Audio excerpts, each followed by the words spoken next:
everybody, it's Jeff from the Overwatch team again. Happy to be doing another one of these developer updates. We thought we'd take a different angle this time and talk a little bit about what's coming up after the holiday break for us and a little bit of why, what we're doing is going to be relevant. So just to back up a little bit, we've heard a lot of requests for some sort of progression or reward system in the game.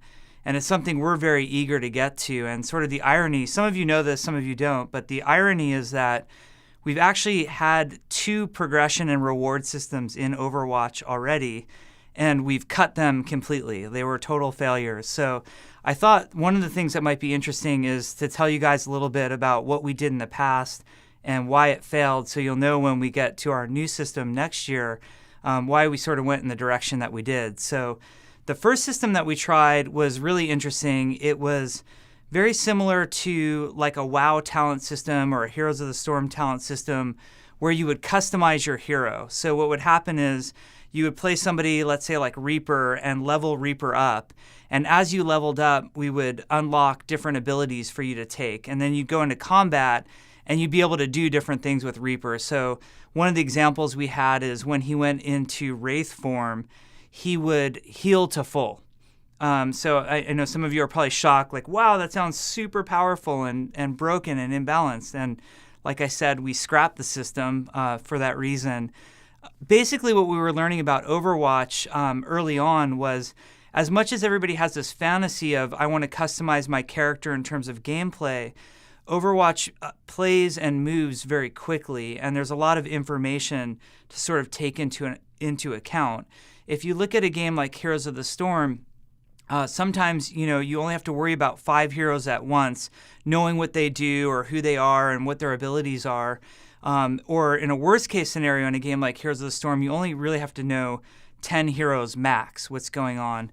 In Overwatch, you have to have every hero that could possibly be in the game in your mind in a much faster match length. So suddenly having 2 different Reapers on the battlefield and maybe one is healing to full when he does Wraith form and the other has double distance with his shotguns was very confusing for players and very overwhelming. So we scrapped the system. We also felt that just player power in general through a progression system, especially when there was some time investment involved, was not good for the competitive nature of Overwatch. So that was system number 1 that failed and we took out. We talked about it a little bit at BlizzCon in 2014, for those of you that remember.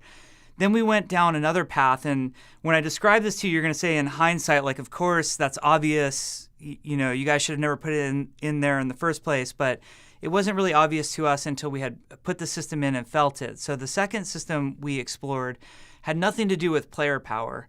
We wanted to focus entirely on cosmetic rewards, which I'll touch on a little bit later.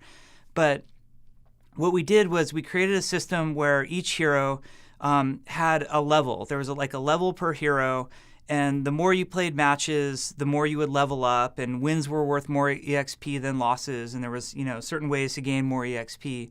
And as you leveled up a hero, like let's take Tracer for example, maybe at level 2 you would unlock some cosmetic stuff, and then at level 3 you'd unlock more, and so on. And the heroes capped out at level 20 in this system.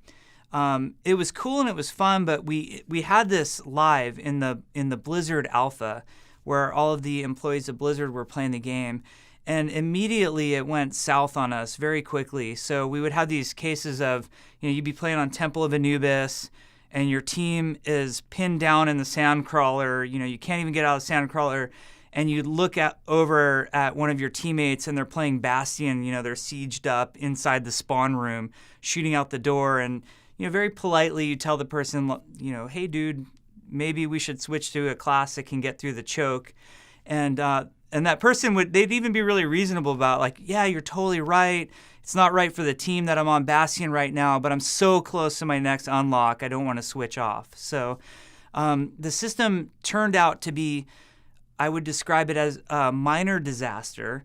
The cool part that came out of it was we came up with a lot of really compelling cosmetic stuff that, like, we had really good rewards for it that the Blizzard employees were very excited about. And I'm going to leave some of those a little bit of a mystery for you because I'd rather you see them in person. Some of them, there's already been hints out on the internet, like people, data mine the build and they saw stuff like our sprays, which I think are really cool. There are these awesome emblems that you can unlock, and you can put them actually in the 3D space in the level, sort of show off things that you had done. So those were part of the system, but we had a lot of other really, really cool stuff as part of that. But we realized that the system was encouraging the wrong behavior in a game that's about fluid team composition and hero swapping, that a system that overly rewarded you sticking on one character was just bad and wrong. So what we want to do when we've now taken the game down, it's no longer up. The beta is going to come back hopefully mid-January to late January. If the game's not in a state that we're happy with, it might take even longer than that. We might spill into February if needed. But what we want to do is introduce a new progression system that doesn't overly reward people hanging on one hero. Like sometimes it's okay to reward that behavior. We know that there's a lot of you who have your main and you really enjoy playing that one character. And we don't want you to feel bad or wrong about doing that either. But we also don't want to overly reward that type of thing with a progression or reward system.